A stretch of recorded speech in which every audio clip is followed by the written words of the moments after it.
Hey guys, it's me, EODGamer here, and we're back with another Genshin TCG tutorial guide, and this time we'll be talking about resource management and battle tricks.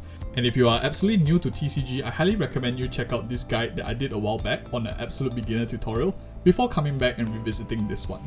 Now, many players are going to have different playing styles, so I'm not going to be talking about individual deck styles. I'm going to be talking about broad tips that help you improve your game regardless of what deck you choose.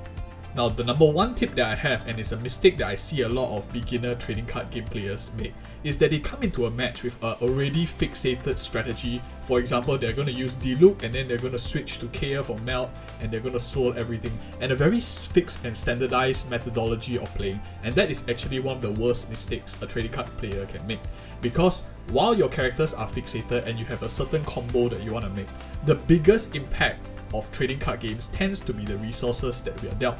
Of course, as well as our opponent's moves and character cast that they have as well. So in this case, I noticed that the enemy has a decent amount of sustain, so I don't want to do attrition where I hit them a little bit by a little bit, but instead I prefer to do as much damage in a very small window of time looking at the cards that I have. So I spend my entire of my first turn just playing supportive cards, building up my resources to get the next few rounds much more stronger because of all the cards. For example, this Paimon gives me more energy for future rounds to burst the units one shot if it's possible within one turn itself.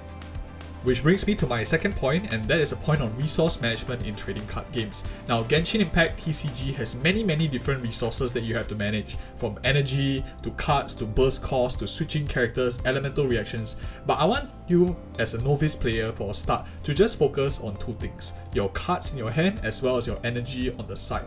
And these are the two most important things to get a feel of and balance it out to improve your play. So to make it kind of simple to understand, basically the elemental die determines how much actions you can make, i.e. how much damage you can do in a particular round. So if you had 20 elemental die in a particular round, you'll be able to continuously attack when your opponent is unable to attack. And generally speaking, the more die that you have in one round versus your opponent means that you're able to dish out burst damage where your opponent can't sustain or react to the amount of damage that you're doing within one turn. Cards, on the other hand, determine your flexibility and your style of play, and they basically help you execute your strategy or even change your strategy completely because you realize that another action is much more efficient to do than the current one that you're thinking of.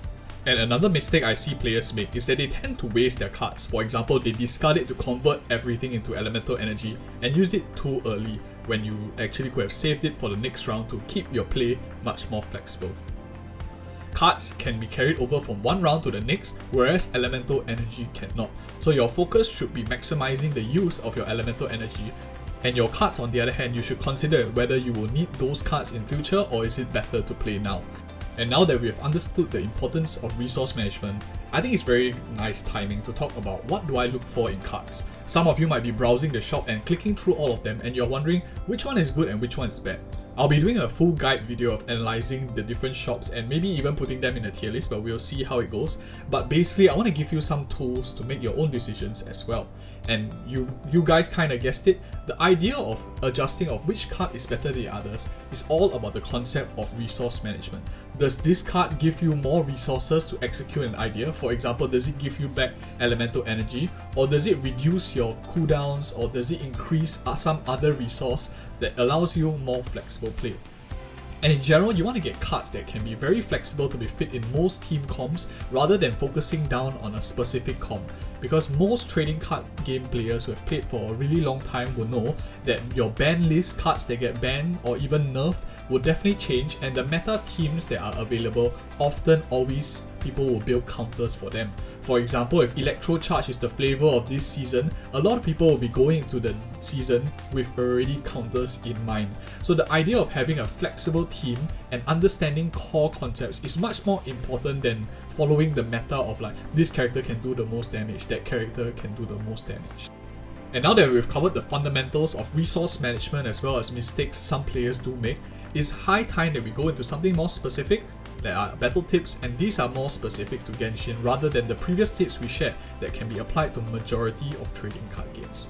And essentially, battle tips would revolve around a similar strategy of how do you dish the most damage with the least number of resources. So once you think of it in that way, the easiest step to think about is how do you utilize elemental reactions.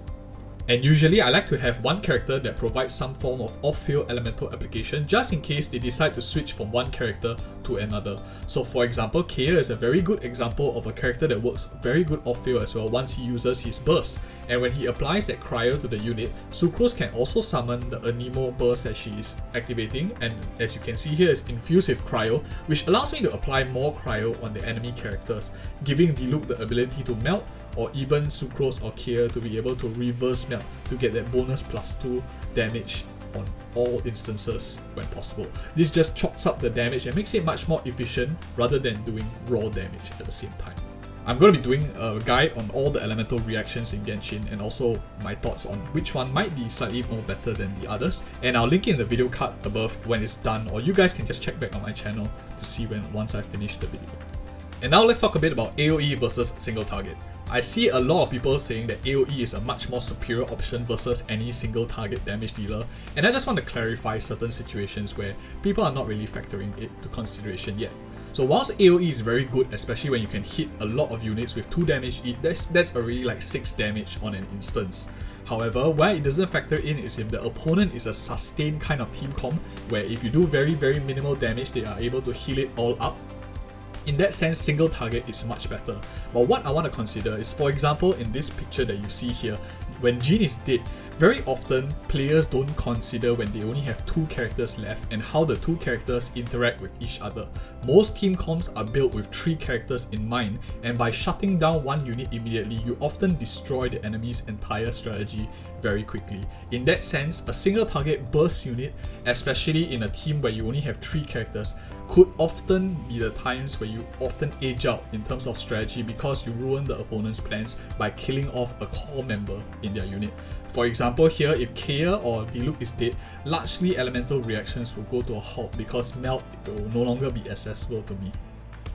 And this last tip I have for you today on control and switching, it touches really on all the other concepts we mentioned in this video, and that's why I wanted to talk about it last.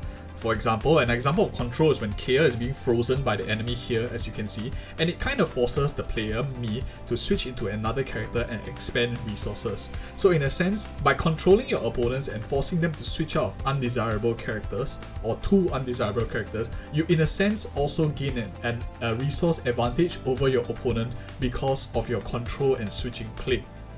And if you found the information in this video insightful and helpful, please do give it a like and subscribe for more of such future content. I used to play Yu-Gi-Oh! Competitively when I was younger, so I definitely have much more advanced as well as experienced tips to share with you guys. For example, I'll be definitely doing a tier list of the shop as well as elemental reactions coming up next, so you guys can stay tuned for that. Thank you so much for watching and see you in the next video.